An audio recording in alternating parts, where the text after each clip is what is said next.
Assalamualaikum warahmatullahi wabarakatuh. Nama saya Nini Swiftiasari, NIM 202033273. Di sini saya akan memperkenalkan diri saya. Nama saya Nini Swiftiasari. Saya biasa dipanggil Ninis. Saya lahir di Jepara 11 Juli 2002. Sekarang saya berumur 19 tahun. Saya anak kedua dari 2 bersaudara. Dulu saya sekolah di MI Miftahul Falah Banyumanis, MTS Darul Falah Sirahan, dan SMA di SMA Negeri 1 Donorejo. Sekarang saya kuliah di Universitas Muria Kudus. Dulu ketika MTS saya pernah berada di pondok pesantren selama 3 tahun. Saya memiliki hobi berenang. Di samping itu, saya suka membaca novel. Salah satu novel yang pernah saya baca yaitu Assalamualaikum Beijing, karya Asma Nadia. Sekarang novel itu sudah difilmkan. Saya akan sedikit menceritakan kembali tentang novel Assalamualaikum Beijing ini. Dewa dan Ra adalah sepasang kekasih sejak mereka duduk di bangku kuliah dan tinggal selangkah lagi hubungan mereka menuju ke jenjang pernikahan. Namun, tidak disangka hubungan mereka berdua berakhir karena pada saat itu Dewa dan Anita telah berselingkuh. Harapan dan rencana indah itu pun hilang untuk selamanya. Dewa merasa khilaf atas perbuatan yang telah mengkhianati Cintara dan dia harus terpaksa menikahi Anita yang sedang hamil akibat perbuatannya tersebut. Pada saat cinta Asma telah dikhianati oleh Dewa, Asma pun pergi ke Beijing untuk menenangkan pikiran. Selama perjalanannya Asma ke Beijing, dia bertemu dengan seorang laki-laki tampan yang bernama Zhongwen.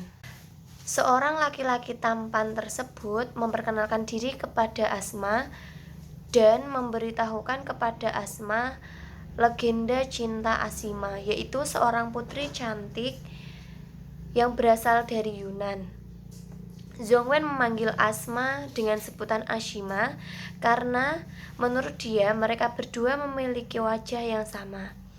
Kemudian Zhongwen pun memberikan kartu nama kepada Asma untuk menceritakan kembali kisah cinta Asima. Karena kebaikan dan ketulusan hati Zhongwen, Asma pun perlahan-lahan membuka hati lagi untuk Zhongwen. Tetapi belum juga hati yang telah dikhianati Dewa hilang, Dewa pun menyusul ke Beijing untuk bertemu dengan Ra. Sementara itu, Asma menceritakan sosok Zhongwen kepada sahabatnya yang bernama Sekar. Lalu Sekar pun menyuruh Asma untuk mengenal lebih jauh lagi Zhongwen. Cerita pun berlanjut ke kisah Anita yang merebut Dewa dari Ra. Pada saat itu hujan deras dan udara yang tidak mendukung membuat Dewa terpaksa untuk menghantarkan Anita dan menginap di tempatnya. Awalnya Dewa pun menolak untuk menginap dan menemani Anita, teman sekantornya, karena Dewa merasa kasihan. Maka Dewa menemani Anita dan menginap di rumahnya. Kisah pun berlanjut ketika Zhongwen dan Asma saling mencari satu sama lain. Pada akhirnya mereka dipertemukan kembali. Selanjutnya Zhongwen dan Asma menjalin pertemanan dan Asma pun mengajarkan Zhongwen tentang Islam. Dan pada saat itulah Zhongwen menjadi mu'alaf. Tetapi menurut Ridwan, tidaklah mudah untuk menjadi seorang mu'alaf. Banyak rintangan dan cobaan yang harus ditempuhnya. Apalagi di dalam keluarga Zhongwen menentang dia menjadi seorang mu'alaf. Musibah selanjutnya menimpa Asma yang telah divonis menderita penyakit APS. Penyakit itu berhubungan dengan pengentalan darah yang membuat dirinya hampir meninggal. Dan penyakit yang dideritanya juga membuat dia tidak bisa memiliki keturunan karena terjadi kelainan jantung.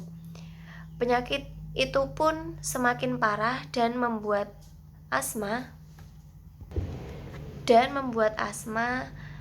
semakin merasa sakit.